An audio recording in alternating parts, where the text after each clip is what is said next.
Está no ar, uma vez mais, o programa Bíblia Aberta. Seja bem-vindo a mais um programa do estudo aprofundado da Palavra de Deus. É muito bom saber que está desse lado. Pode pegar a sua Bíblia e juntar-se a nós neste espaço de oração, neste espaço de Bíblia, neste espaço onde nós aprendemos a Palavra de Deus de uma forma muito mais importante para as nossas vidas. É bom saber que, vez após vez, semana após semana, estamos aqui deste lado e você desse para aprendermos um pouco mais sobre a Palavra de Deus. Ela é luz para o nosso caminho. Existem 3 formas que pode usar para assistir ao nosso programa. Pode fazê-lo através da sua televisão, no canal 186 da Mel. Poderá fazê-lo também através do YouTube da Novo Tempo Portugal ou ainda, se prefere, através da rádio RCS em 91.2 FM da Grande Lisboa. Seja qual for o meio que escolha, o importante é estarmos juntos. Estamos a estudar ao longo desta temporada o programa sobre o amor e a justiça de Deus. Como é que nós podemos aliar estes 2 conceitos? Em Deus, que é perfeito, estes 2 conceitos se unem de uma forma perfeita também. Desta semana, nós vamos falar sobre um tema que é muito, muito profundo e muito importante. Como pastor, tenho sido confrontado com muitas questões, mas talvez a maior delas seja o problema do mal. As perguntas que me fazem muitas vezes é se Deus é bom, se Deus é amoroso, como a Bíblia diz, porque é que existe o mal? Se Deus é bom e se Deus é amor, porque é que existe o sofrimento, sobretudo de crianças e pessoas inocentes? Se Deus é justo, porque é que a injustiça existe neste mundo? Para nos ajudar a explicar este tema tão profundo e importante, temos connosco o nosso painel residente, Pastor Pedro Esteves, Pastor Hortelinda, bem-vindos aos 2. Obrigado. É um prazer ter-vos connosco. Volta. Muito bem. E temos também connosco o Pastor Daniel Bastos, que é teólogo, estudante destas verdades bíblicas e que partilha estas verdades com um grande conjunto de famílias. Bem-vindo, Pastor Daniel. Muito obrigado. Ok, estamos aqui para aprender só um bocadinho mais sobre a parte do mal, neste tema que é um tema tão profundo e tão importante, do mal e da injustiça que prolifera neste mundo. Vou começar com a Hortelinda. Hortelinda, vamos começar aqui um pouco um pano de fundo sobre este problema do mal e eu gostava de fazer-te a pergunta que é: como é que uma correta compreensão do ensino bíblico sobre o juízo e sobre o santuário, e santuário que está na Bíblia, nos podem ajudar a ver este problema do mal? Gostei muito da tua introdução porque ela realmente põe o grande problema, não é? Porque a humanidade toda, descrente e crentes, crentes e os descrentes, têm um contencioso com Deus por causa do problema do mal. E isso que tu disseste, se Deus é bom, se Deus é justo, se Deus é amor, porquê? E este mal é um escândalo, realmente, como é que morrem tantos inocentes.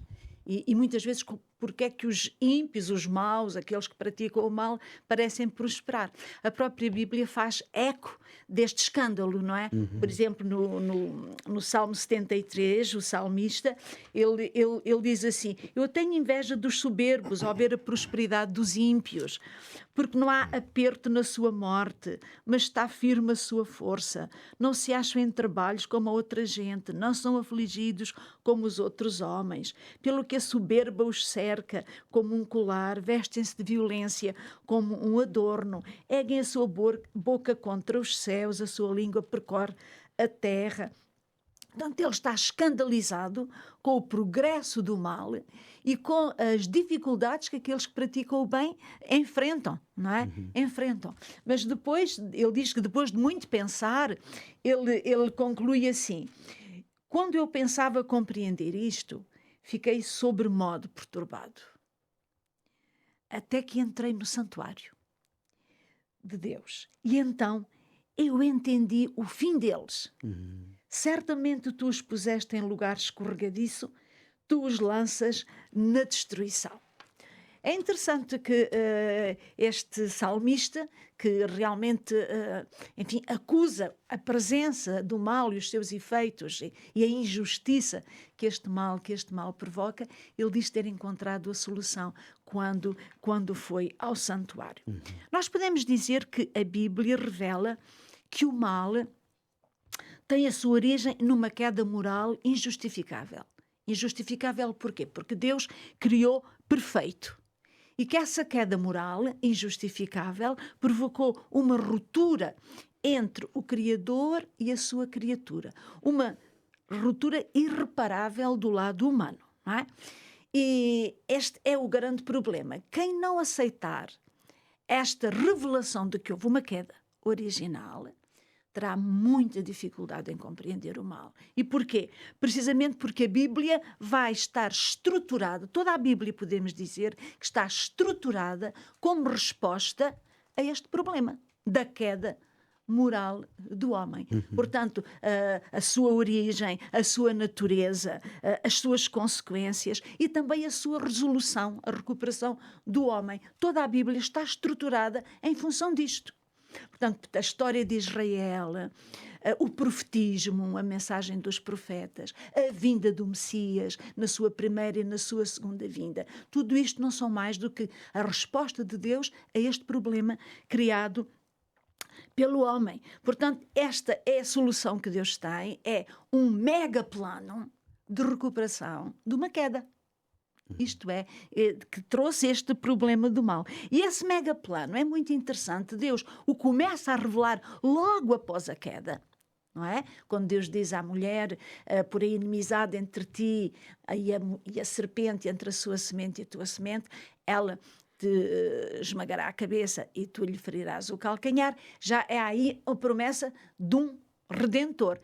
Deus começa a revelar o plano. E depois ao povo de Israel, Deus vai revelar o plano de uma maneira muito didática, muito pedagógica, através do santuário.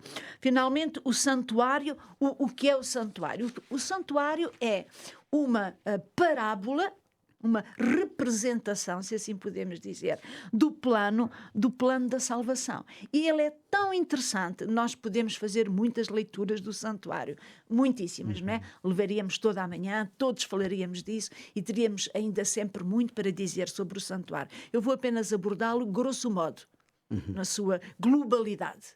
Não é? E o santuário, na sua globalidade, é composto por 3 espaços.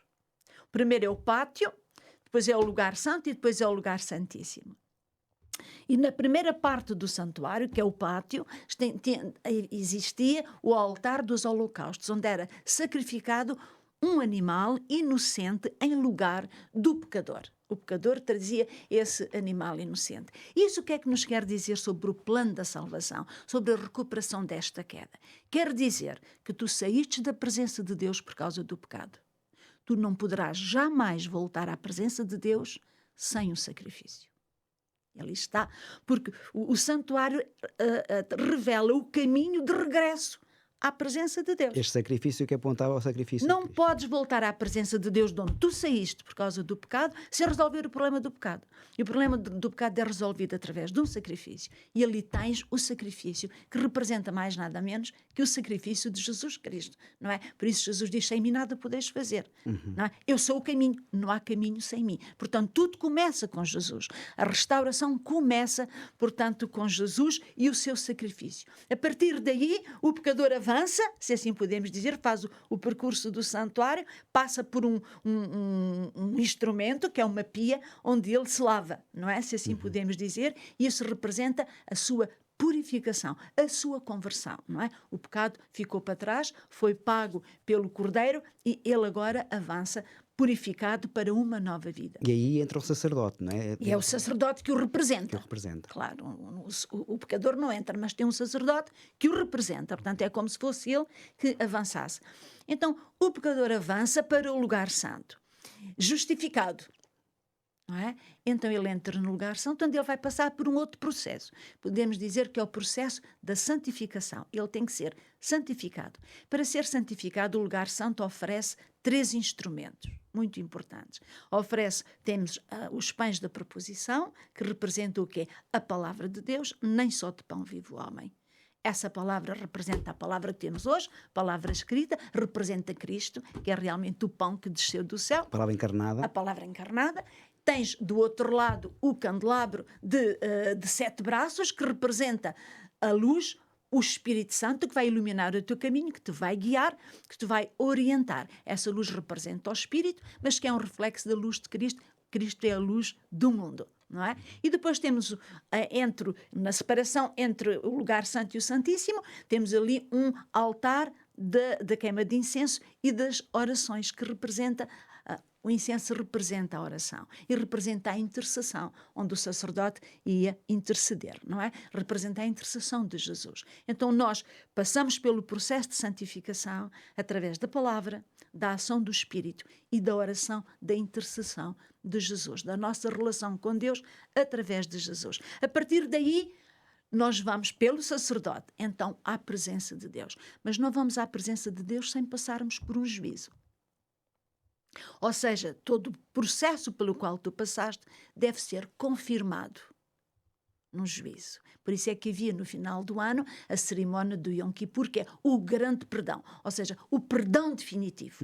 E ao passares por esse juízo, tu estavas então habilitado a estar na presença de Deus. Isso era feito pelo sumo sacerdote. Isso era feito pelo sumo sacerdote que representava o povo. Esse sumo sacerdote para nós é Jesus, que nos representa. Então, o problema à resolução, ou a resolução ao problema do mal, é o caminho do santuário. Nós passamos pelo sacrifício de Jesus. Não é possível voltar a Deus sem isso.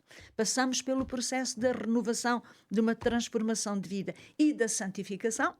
E depois chegamos à presença de Deus, depois de sermos confirmados nessa salvação. E então poderemos estar na presença de Deus. É isto que diz o santuário, isto é o plano da salvação. Haverá muitas coisas a dizer sobre o santuário, porque é de uma grande riqueza. Mas a nível da nossa salvação, ele diz basicamente isto. Não há salvação sem Cristo. Não podes ver Deus sem passar pelo processo de santificação. A santificação sem a qual ninguém verá a Deus. E não chegas à presença de Deus sem que tudo isso esteja confirmado, portanto, no juízo que Deus faz e que é representado ali pelo sumo sacerdote que vai à presença de Deus, portanto, no teu lugar. Penso que os nossos ouvintes e os nossos telespectadores terão compreendido isso. Eu penso que a Bíblia nos quer dizer com isto é que o mal tem uma solução. Não é a nossa, não é a que nós queremos, mas é aquela que Deus tem. E é aquela que Deus conseguiu a um preço muito elevado, que é o preço de dar o seu próprio filho. E podemos ter a certeza que esta salvação será concluída e o mal será vencido. E face ao santuário, aquilo que ele representa, nós podemos dizer que o mal existe, mas ele tem um tempo de preensão. Ele será abolido e eliminado para sempre. Muito bem, graças a Deus por isso. Estamos felizes por saber isso, não é? Que, para já, o processo da santificação é a obra de uma vida inteira, não é? Nós estamos a ser trabalhados por Deus no nosso percurso de fé, de vida, não é? É muito interessante, Hortelinda, muito interessante esta explanação, não é? Sabemos que o mal já começou antes mesmo da queda de Adão e Eva, já começou no céu, não é? Com Lúcifer. Talvez vamos falar um pouquinho sobre isso ainda. Isso aí nos transcende um pouco mais, mas também podemos abordá-lo certamente. Muito bem. Agora para o Pedro, estás aqui, como é que nós podemos compreender, segundo o texto que eu vou ler, como é que nós podemos compreender as palavras de Jesus? Quando ele diz, perto da hora nona, Jesus clamou, Eli, Eli, lama sabachthani, isto é, Deus meu, por que me desamparaste? Como é que nós podemos entender esta expressão de Jesus neste momento? Talvez, fazendo já uma conexão com o que a Hortelina aqui falava, nós podemos dizer que o mal também tocou Deus. Portanto, Deus não está fora do problema do mal. O que, obviamente, é em si mesma, esta convicção, em si mesma já é indutora de uma certa esperança. Ou seja, nós não lidamos com um Deus que não possa compreender o problema do mal ou que o veja como um espectador. Ou que o veja, às vezes, como nós, pais, por exemplo, isto é sempre claro. Falar de Deus à escala humana, não há nada como a paternidade para ilustrar, tipo metáfora. Não é? Nós pais, como muitas vezes não conseguimos ter o coração de Deus, com frequência fazemos isto. Quando os nossos filhos se metem no mal, coisas na vida dele, más decisões, às vezes nós ficamos naquela expectativa, eu bem te avisei, não é? Até parece que, não é que dá prazer, mas até parece que nós ficamos ali, conquistamos uma certa posição, não é, de destaque, quando quase como se estivéssemos de fora, dizemos, estás a ver, agora vais sofrer aí as consequências. Então, Deus não está, o ponto é, Deus não está nesta posição. Em relação ao mal e à explicação do mal, Deus não está de bracinhos cruzados, ou lá no céu, assim com o dedinho a apontar, eu bem vos avisei, agora sofram aí. Deus está totalmente envolvido no mal. Ora, esta expressão de Jesus na cruz, talvez seja, não é só uma metáfora disso, é uma apoteose contrária, uma apoteose pela negativa, mas é uma apoteose dessa dimensão de vermos que Jesus, sendo Deus, está a dizer: Deus meu, porque me desamparaste. Aliás, não houve ninguém que sofresse tanto como ele. Não é? Esse sofrimento é brutal e, portanto, nós vemos esta realidade para um cristão, obviamente bíblico, como nós aqui somos, seguramente muitos dos que nos veem e ouvem nesta altura também, nós compreendemos esta dimensão de que Jesus é Deus feito homem. Como dizia João, não é? O Verbo era Deus e estava com Deus, ele fez-se carne. Neste caso, Deus feito carne está a dizer: Deus, porque me abandonaste. É uma aparente contradição. É o mistério desta contradição de Deus não ser a fonte do mal, mas ter-se totalmente envolvido com o mal. Agora, eu gostava de tentar ajudar-nos aqui a compreender melhor um conjunto de dimensões que me parece que estão implícitas na expressão de Jesus na cruz: Deus meu, porque me desamparaste. Eu vou, essencialmente, mais do que fazer muitos comentários, para não me perder muito nesses comentários, selecionei um conjunto de textos bíblicos que acho que ajudam a trazer luz sobre essa afirmação de Jesus. Então, a primeira dimensão é que o que Jesus está a sentir e a experimentar, e por isso ele afirmou essas palavras, é porque ele passou pela experiência real do pecado. E o que é o pecado? Separação de Deus. Isso é a essência do pecado. Ruptura com Deus. A fonte da vida. Eu meto-me num caminho da morte, estou em separação, ruptura. Portanto, essa afirmação de Jesus representa o facto de que ele viveu uma experiência de ruptura. Essa ruptura era real. Ele sofreu os efeitos do pecado, mas nunca pecou. Sem pecar, mas sofreu os efeitos. Portanto, o sentimento de pecado, que é a separação de Deus, Jesus viveu. Vamos a fundamentos bíblicos. O apóstolo Paulo, 2 Coríntios, capítulo 5, versículo 21, disse que aquele que não conheceu pecado, o fez pecado por nós. Portanto, de facto, ele está a experimentar essa experiência, passa a redundância, dramática, de sentir o peso do pecado. E quando vamos ao texto profético de Isaías 53, que é um poema soberbo da experiência, e neste caso era a antecipação de que iria viver o Messias, e lá diz claramente: o Senhor fez cair sobre ele o pecado de todos a nós. iniquidade de nós todos. Então vocês completaram, porque nós sabemos isto logo. Se fez cair sobre ele a iniquidade de todos nós. Ora, se fez cair sobre ele, quer dizer que ele está a sentir a iniquidade. Logo, quando ele diz Deus meu, porque me desamparaste, não é tanto uma afirmação sobre quem Deus é, que é um desgraçado que nos abandonou, é uma descrição da experiência que nós sentimos. É o peso do pecado. E essa experiência é abandono, essa experiência é separação. Ora, a profecia dizia: ele vai sentir, vai experimentar a iniquidade de todos nós. Portanto, eu digo-vos uma coisa: se Jesus levasse sobre ele só o meu pecado, já ia ser uma desgraça. Só o meu. Mas ele levou o de todos.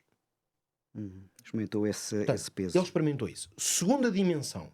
Há uma identificação com a condição humana. E não podemos esquecer, portanto, há aqui uma dimensão, vamos dizer, também profética. Não podemos esquecer que estas palavras temos razões para crer nisso, que Jesus estava a citar o Salmo 22. Ou seja, este grito foi um recurso que, aliás, foi uma característica de Jesus ao longo de toda a sua vida, especialmente quando lidou com o mal e o maligno, que foi usar as Escrituras e a citação das Escrituras como uma espécie de instrumento para lidar com o mal. Nós sabemos isto desde as tentações no deserto, em que o diabo foi contender ali fortemente com Jesus, até usando a sua fraqueza, e Jesus venceu precisamente com o recurso às Escrituras. Não deixa de ser muito interessante que Jesus, num momento em que se está a debater com o mal, de uma forma tão real, física, espiritual, psicológica, Jesus vai novamente fazer o mesmo. Ele vai usar de um recurso às Escrituras como uma fonte, por um lado, de inspiração e de expressão do que ele está a viver. Mesmo de identificação. Identificação. É como se ele estivesse a dizer: ok, as palavras que eu mesmo estudei, que conheço, proféticas, lá do Salmo 22, que eu posso ler: Deus meu, porque me desamparaste. Portanto, aqui é citação total. Pois o versículo 1 diz: porque te alongas do meu auxílio e das palavras do meu bramido. É como quem diz: porque é que não me ouves? Porque é que eu estou aqui a gritar e tu não me ouves? Portanto, Jesus cumpre uma profecia messiânica, porque o Salmo 22, aliás, é um salmo espetacular, porque ele, de facto, toda a narrativa é messiânica, Descreve. não é? Descreve muitas das experiências que o Messias vai viver e, portanto, Jesus está a passar por essa experiência de se identificar com essa realidade. Basta pensarmos textos como Hebreus 4,15, que diz que nós não temos um sacerdote, um sumo sacerdote fazendo a ligação ao santuário. Não temos um que não possa compadecer-se das nossas fraquezas. Porém, temos um que, como nós em tudo, foi tentado, mas sem pecado. Portanto, Jesus identifica-se com a nossa realidade e a expressão Deus meu, porque me desamparaste, podemos também identificá-la como sendo Jesus a assumir essa identificação. Portanto, ele não está a dizer eu sou pecador, estou a sentir o meu pecado. Ele está a identificar-se, ok, é isto que é sentir-se desamparado. Ora, o processo messiânico, por definição bíblica, é um processo de identificação. Ao contrário, como sabemos, do que o povo de Deus esperava nesta altura, não é um processo de separação por não ser deste mundo e por ser um rei. É um processo de identificação. Portanto, ele passa por essas experiências. A última nota que deixo é que o que está em causa na expressão Deus meu, porque me desamparaste, é a intensidade brutal, violenta mesmo, do grande conflito entre o bem e o mal. Então, nesta hora, nós que estamos aqui como observadores do que Jesus viveu, estamos a observar a realidade chocante e brutal do grande conflito na experiência de um ser humano. Como Jesus estava totalmente identificado connosco como seres humanos, o que ele sente naquele momento é uma luta tremenda entre essas forças antagónicas, entre o bem e o mal. Alguns textos que podíamos citar a este propósito estão também em Hebreus. Hebreus 2, versículo 14, diz que visto como os filhos participaram da carne e do sangue, também ele, falando de Jesus, participou das mesmas coisas. E agora vejam, para que pela morte aniquilasse o que tinha o império da morte. Isto é o diabo. Ou seja, na cruz, Jesus está em confronto com quem? Com o diabo. Direto. É o que o texto diz. Foi pela sua morte, portanto, em termos narrativos, a sua morte acontece num momento concreto e num lugar, na cruz. Foi nesse momento que ele esteve em confronto com o império da morte. E o último texto que proponho é o que está em 1 de João 3,8, que diz: quem comete pecado é do diabo. Sabemos isso, não é? E agora vejam a ligação a Jesus. Para isto é que o Filho de Deus se manifestou, para desfazer as obras do diabo. Se Jesus desfez as obras do diabo, se há um momento em que ele está a desfazê-las, e volta aqui à citação de Gênesis 3,15, que ainda há pouco a Hortelina falava daquele confronto entre a mulher e o descendente da mulher e a serpente, que é o diabo, houve um confronto direto. Jesus sai ferido desse confronto e isso está a acontecer neste momento. Mas o objetivo era desfazer as obras do diabo. Portanto, quando Jesus está na cruz, ele está literalmente, porque é na sua carne, num confronto com o diabo.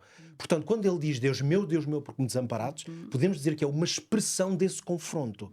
Jesus está em luta com o diabo. E na simbologia do santuário, podemos dizer que é o trabalho que Jesus fez no pátio. Morreu no lugar do homem e passou por esta experiência. Verdadeiramente, Jesus estava no epicentro deste grande conflito, Exatamente. sentindo toda a intensidade deste confronto. Porque ele estava no centro. Então temos aqui conceitos de grande conflito, temos aqui, falaste muito também na questão do diabo, não é? Nós sabemos que o mal foi originado no céu por Lúcifer, portanto os profetas de Ezequiel e o profeta Isaías falam muito sobre isto, não é? Um ser que era perfeito, que foi criado perfeito, mas que se voltou contra Deus, que se rebeliou no céu e escolheu o caminho contrário e trouxe o mal a este mundo, não é? E através deste mal, através de Satanás, que encarnou na serpente e ali tentou Eva e depois Adão também, acabamos por hoje estar aqui também neste mal e neste Envolvidos sofrimento. nesse Não é? conflito. Muito bem, há aqui um texto para dar lugar aqui ao Daniel. Daniel, é a tua vez, agora também de partilhares esta mensagem importante. Há aqui um texto de Jó, eu não o vou ler todo porque são 12 versículos, mas Jó tem aqui, Deus vai responder a Jó. Deus vai responder a Jó neste capítulo 38, não é? E a resposta de Deus neste texto traz uma luz sobre o problema do mal. Podes-nos explicar um pouquinho sobre isso? Eu tenho pena que não leias, porque o texto é extremamente interessante. Mas se quiseres podes lê-lo. Uma vez estamos na Mas Bíblia alguns aberta. versículos talvez, não? Talvez alguns. Talvez alguns, sim. Então eu posso ler alguns versículos. Portanto, diz: depois disto, o Senhor respondeu a Jó de um remoinho, dizendo: quem é este que escurece o conselho com palavras sem conhecimento? Agora cinge os teus lombos como homem, e perguntar-te-ei, e tu me ensinarás: onde estavas tu quando fundaste a terra? Faz-me saber se tens inteligência. Quem lhe pôs as medidas, se é que o sabes? Ou quem estendeu sobre elas o cordel? Sobre quem estão fundadas as bases, ou quem assentou a sua pedra da esquina? Quando as estrelas da alva juntas alegremente cantavam e todos os filhos de Deus rejubilavam? Ou quem encerrou o mar com portas quando este rompeu e saiu da madre? Quando eu pus as nuvens por sua vestidura e a escuridão por faixa? Quando eu lhe tracei limites e lhe pus portas e ferrolhos? E disse: até aqui virás e não mais adiante, e aqui separará o orgulho das tuas ondas? Ou desde os teus dias, desde a ordem à madrugada, ou mostraste a alva ao seu lugar? É uma linguagem que eu considero bonita, é poética até, Totalmente poético. mas no fundo talvez aqui Deus, de uma maneira muito resumida, esteja a dizer: porque é que falas tanto se sabes tão pouco? E aqui é quase que estabelecer uma analogia com o que se passa no dia a dia. Porque nós discutimos, falamos, debatemos, rios de tinta são gastos para debater este tema do mal, mas o que é que nós verdadeiramente sabemos sobre isto, não é? O livro de Jó é um debate. Temos ali os primeiros 2 capítulos que são históricos e depois temos aqui um diálogo no final, mas na grande parte, quase 40 capítulos, é um debate. Deixa-me só dizer isto, Daniel. Esses 2 primeiros capítulos que tu referiste, vê-se ali também um grande conflito, não é? Ora, ali é que está a chave, a apresentação para compreender. Só que nós somos privilegiados, podemos ler esses capítulos. Infelizmente, Jó não leu, nem os seus amigos. Viveu-os. Viveu-os. Ele foi o personagem descrito nesses capítulos. E então, assim como eles entraram num debate tremendo, porque queriam compreender, é o que se passa connosco hoje. E aqui penso que falta-nos, via de regra, alguma humildade para reconhecer que as nossas conclusões, opiniões e mesmo intervenções pecam sempre por falta de conhecimento, de um conhecimento mais abrangente.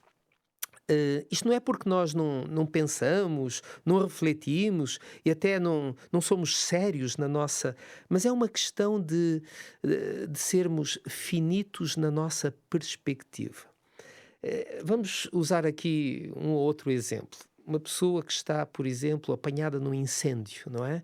Ela está lá no meio de uma localidade, de uma floresta, e ela está alarmada, está preocupadíssima, mas a sua perspectiva é ali, é muito localizada. Uma perspectiva muito diferente teria, por exemplo, alguém que está num helicóptero e que tem uma noção do que é que se está realmente a passar, da extensão do problema, da sua dimensão, dos riscos que existem, e talvez até da causa, não é? Porque poderá ter algum conhecimento através de meios de comunicação, enfim, faz parte de um sistema de segurança, não é? A nossa situação poderia ser assim descrita, não é? Ou como há bocadinho o Pedro falava sobre um pai e um filho, não é? Nós vemos por vezes os filhos, as crianças, os jovens a debaterem e a refilarem, se quisermos, sobre determinados assuntos. E o pai, enfim, com a experiência da vida, ele diz, um dia ele vai compreender isto, um dia ele vai compreender isto. Quem sabe quando ele for pai, não é? Então, há muita coisa que nós não sabemos, a nossa perspectiva é limitada. Mesma coisa em relação a uma pessoa que é responsável por um pequenino departamento ou que faz uma determinada função, em relação a alguém que tem a coordenação geral. Enfim, se nós perdermos, como dizia a Hortelinda, este grande tema do grande conflito, estamos muito limitados na nossa compreensão. vamos chegar a conclusões que não são provavelmente as mais corretas. Na Bíblia, permitam-me ler aqui 2 versículos, em Mateus capítulo 11, versículo 25. Jesus vai dizer isto: graças te dou, ó Pai, Senhor do céu e da terra, porque ocultaste estas coisas aos sábios e instruídos e as revelaste aos pequeninos. Ok, algum conhecimento escapou aos sábios e entendidos, mas os pequeninos tiveram acesso, compreenderam alguma coisa que os sábios não estavam a compreender.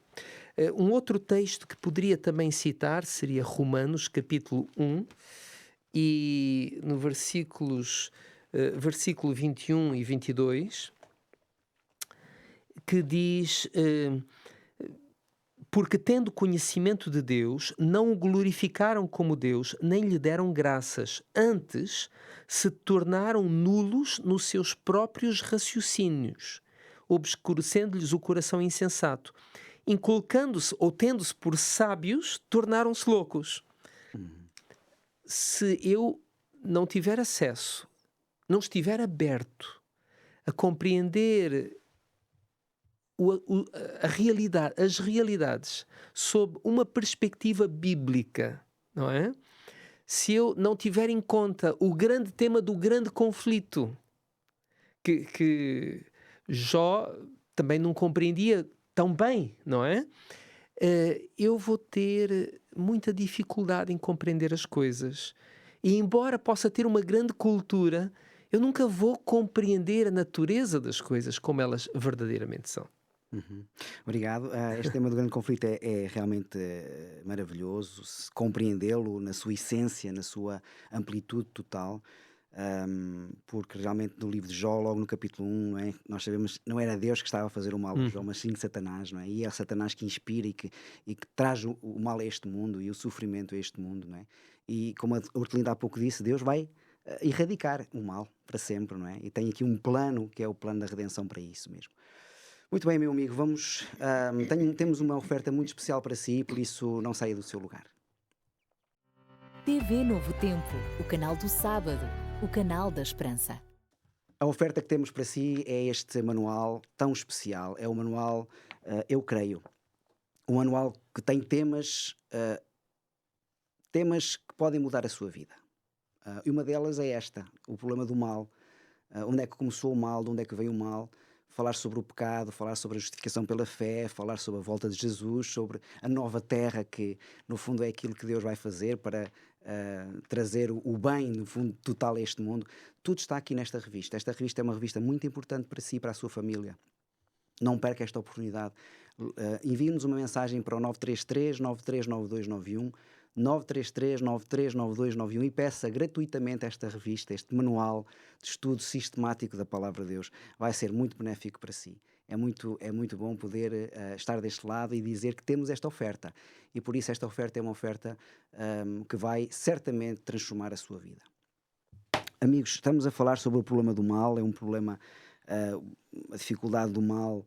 É uma dificuldade que o cristianismo muitas vezes tem dificuldade em explicar, não é? E nós somos limitados. Há pouco o Daniel dizia que nós somos limitados, nós conhecemos aqui, não é? Deus conhece tudo, todas as coisas.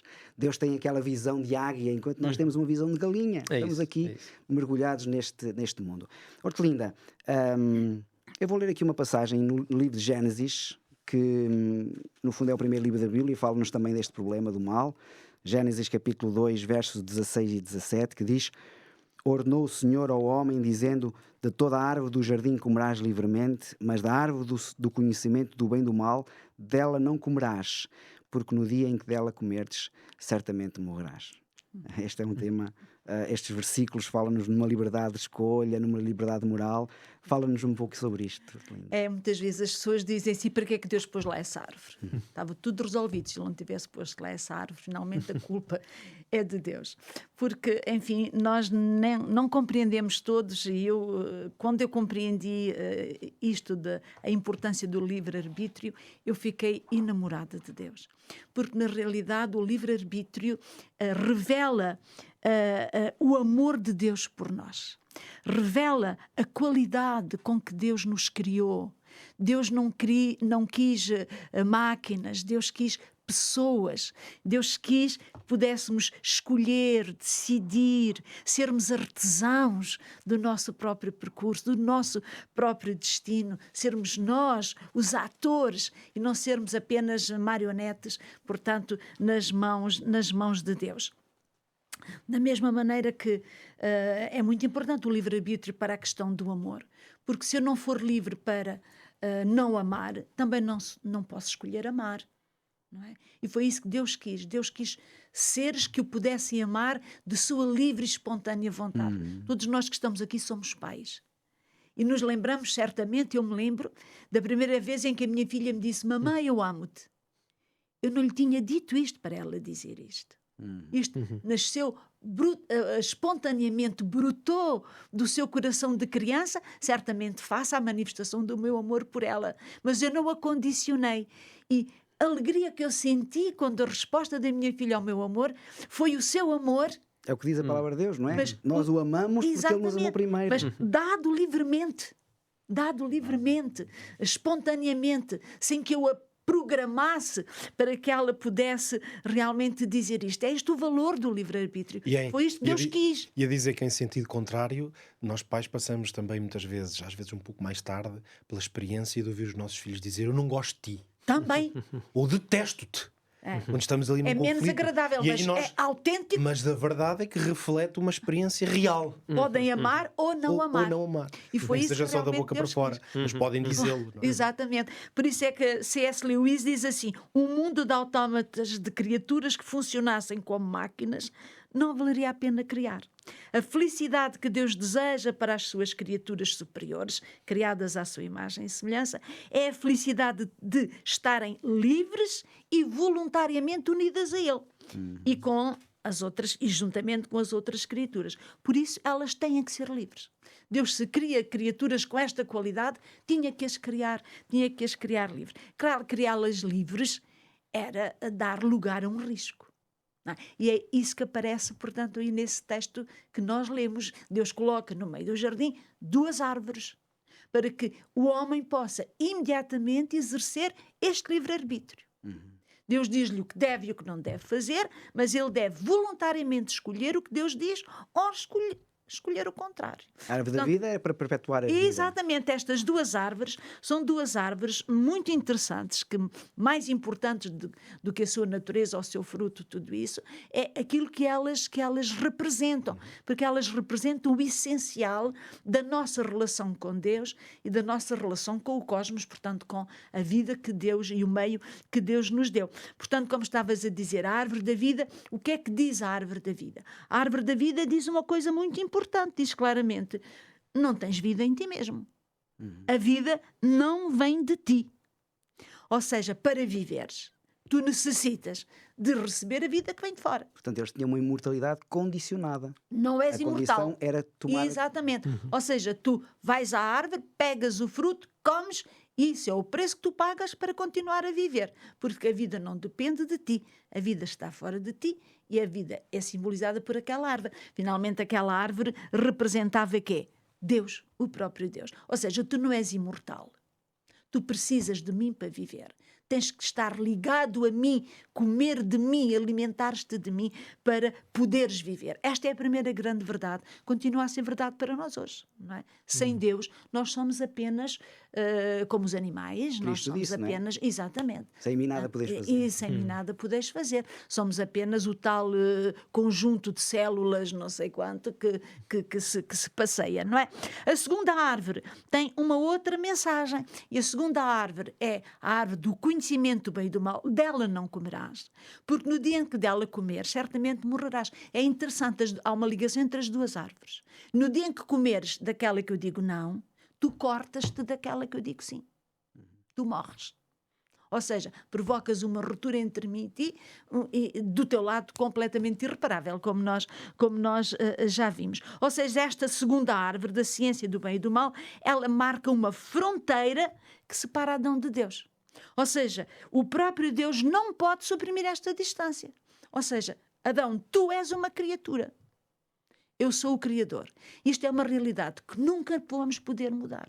Tu és um ser em desenvolvimento por toda a eternidade, um ser em crescimento. Eu sou o Criador, sou o todo, abarco o todo.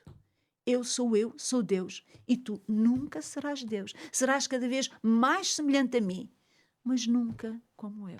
Então, tens que aceitar esta distância e esta dependência, porque ela é condicional para poderes existir. Portanto, o pecado, finalmente, o que é?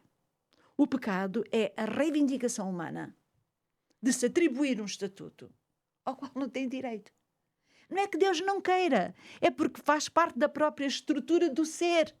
Não é? Deus é o Criador, nós somos as criaturas. Deus não pôde criar criaturas superiores a Ele. Ninguém cria superior a si próprio, nem igual. Tudo o que criamos é-nos inferior. Nós somos os criadores, não é? Deus, tudo o que criou é inferior a Deus, porque Deus é o Criador, Ele é o todo absoluto. E nós somos sempre a parte. Portanto, o que Deus diz é: eu dou-te todas as liberdades, menos uma. E é de querer ser eu. Isso tu nunca poderás ser Deus. Então aceita a tua situação de criatura. E essa foi a tentação da serpente. Sereis como Deus. Isso era o risco, não é? Do homem querer ser como o seu criador. Semelhante, sim, mas nunca como, não é? Então, mas a serpente vai explorar essa fraqueza, não é? E é mesmo aí que ela se vai atacar. Se desobedeceres, tu serás como Deus. Sabendo bem o mal, não é? Sendo bem o mal. Serás como? Não serás semelhante, serás como? Portanto, como Deus. E vemos então o que aconteceu, e nós ainda estamos todos aí. Sim. Porque ainda hoje, quando nós decidimos pecar, quando nós decidimos fazer a nossa vontade no lugar da vontade de Deus, nós estamos a reivindicar para nós um estatuto que não é nosso, sim, que é de Deus. Não podemos, não sabemos, somos seres, o nosso conhecimento é sempre limitado. Temos sempre que fazer confiança a Deus. Por isso é que mesmo Jesus, há pouco o Pedro falava sobre Jesus na condição humana, mesmo Jesus na sua condição humana, ele soube dizer: Pai, faz-me isto, mas não se faça a minha vontade, mas a tua. Este deve ser a nossa atitude sempre, não é? Faça ao problema do mal, que Deus nos instrua e que Deus faça a sua vontade, não a nossa, porque a nossa é sempre limitada, ignorante, mais que não seja parcialmente, e portanto, não saudável para nós. Falaste aí numa palavra que eu acho que é muito importante, que é a dependência, não é? Se Adão e Eva, antes da queda, que eram perfeitos, eram dependentes de Deus, quanto mais nós somos imperfeitos, não é? Pedro, há aqui um texto em Isaías, no capítulo 55, eu vou ler este texto e depois vamos falar um pouquinho sobre um conceito que existe, que é o conceito do teísmo cético, está bem? Vais explicar-nos um pouco sobre isto. Mas eu vou ler primeiro o texto que diz assim: porque os meus pensamentos não são os vossos pensamentos, nem os vossos caminhos são os meus caminhos, diz o Senhor. Porque assim como os céus são mais altos que a terra, assim os meus caminhos são mais altos que os vossos, e os meus pensamentos mais altos que os vossos pensamentos. Há aqui este conceito de teísmo cético, Pedro. Queres-nos explicar um pouquinho sobre isto em 5 minutos? O nosso tempo está a avançar. Eu vou resumir isto, até porque não é assim tão complexo, mesmo se o título que deste aí parece assim um grande palavrão técnico. O teísmo cético, em bom português popular, é quase uma verdade lá para Alice. Neste caso é um português afrancesado, não é? Que a verdade lá para Alice, costumamos utilizar essa expressão para dizer de coisas, verdades tão óbvias que nem deveria ser necessário dizê-las, não é? E o conceito é uma verdade absolutamente óbvia. A ideia de que existem limites para a compreensão humana sobre os propósitos e os planos de Deus. E não compreender alguma coisa sobre Deus não pode ser o fundamento para deixar de crer. Por isso nós, apesar de sermos céticos, continuamos teístas. Mas é por aí que entra a fé. Então, de facto, no fundo isto é fé. E eu não preciso de entender tudo para crer. Caso contrário, então toda a verdade estaria exposta diante de mim. Porque é que este conceito de manter fé, apesar de incompreensões, é muito importante neste domínio que estamos a falar? Porque a experiência do mal, a compreensão do sofrimento, precisa muito desta atitude. Claro que também não é só uma questão de atitude, também é uma questão de racionalizar isto. E biblicamente podemos racionalizar isto e eu vou deixar 3 ou 4 ideias.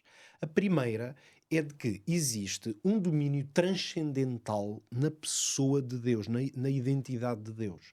Portanto, qualquer coisa que seja uma tentativa humana de compreensão divina vai sempre chocar no domínio do transcendente, porque nós não somos transcendentes. É o Criador e a É criatura. a criatura. Para nós, tudo é matéria, tudo é concreto, e é aí que nós Temos um tempo e um conseguimos... espaço.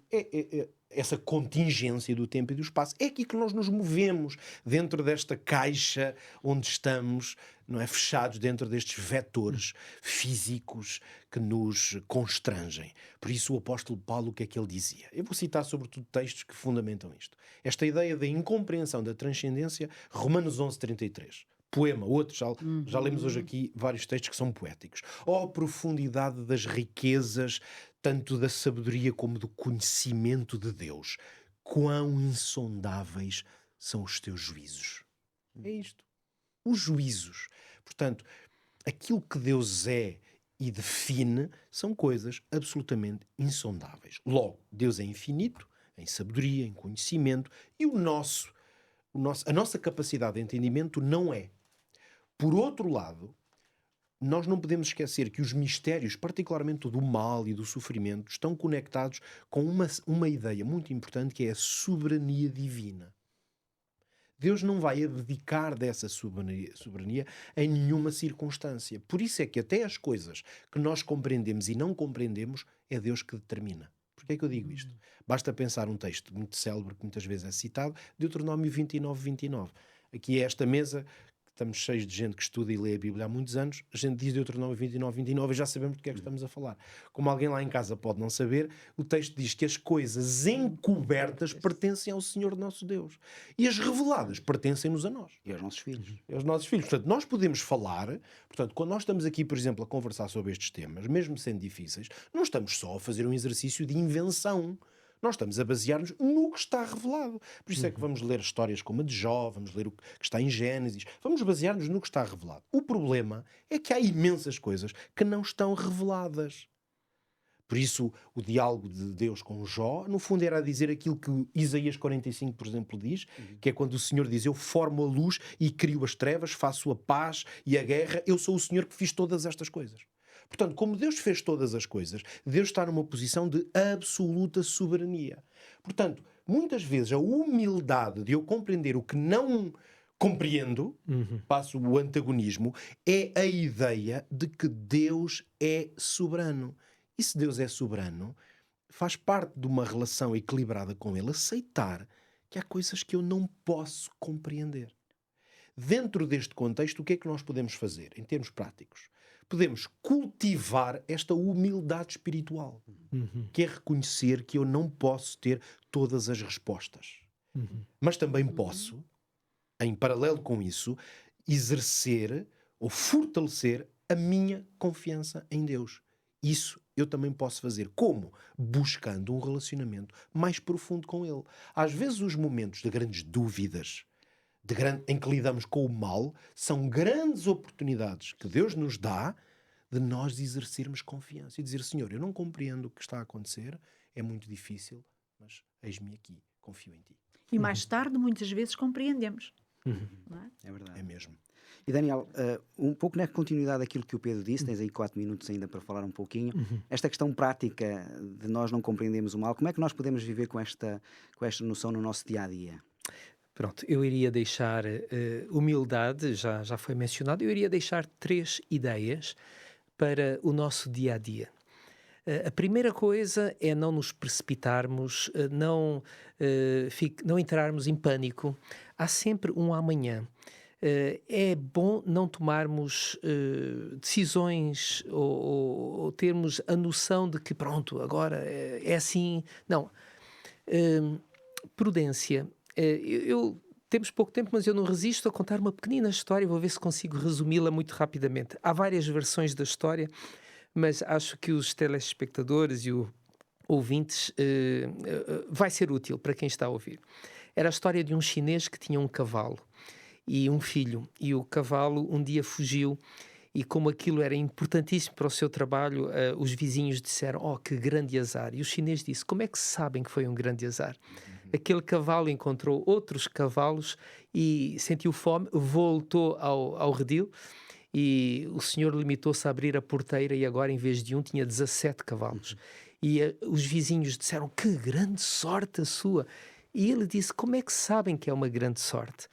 Bem, passado algum tempo, o rapaz foi domesticar os cavalos e um deles era mais reguila, deu-lhe um pinote e ele caiu, partiu a perna e os vizinhos vieram e disseram, que grande azar o seu.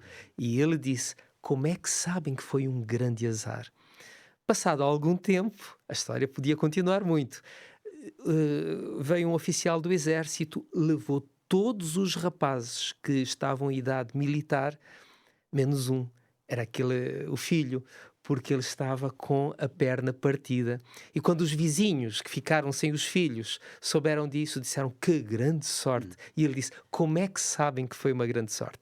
Pronto, então o primeiro conceito é, em face dos problemas da vida, ao sermos confrontados com o mal, vamos ter a prudência de dizer, ok, vamos ver o que é que vai acontecer a seguir. Esta seria a primeira coisa. Não vamos ser fatalistas, não vamos pensar, agora acabou tudo. Não, há sempre um depois, há sempre um amanhã. Deus tem sempre a última palavra. O segundo conceito é o conceito da esperança, que está intimamente ligado ao primeiro, da prudência.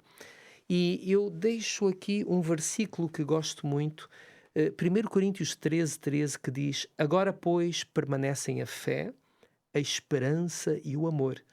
Estes três, porém, o amor é o maior deles. Mas a esperança não é de só menos importância. Esperança.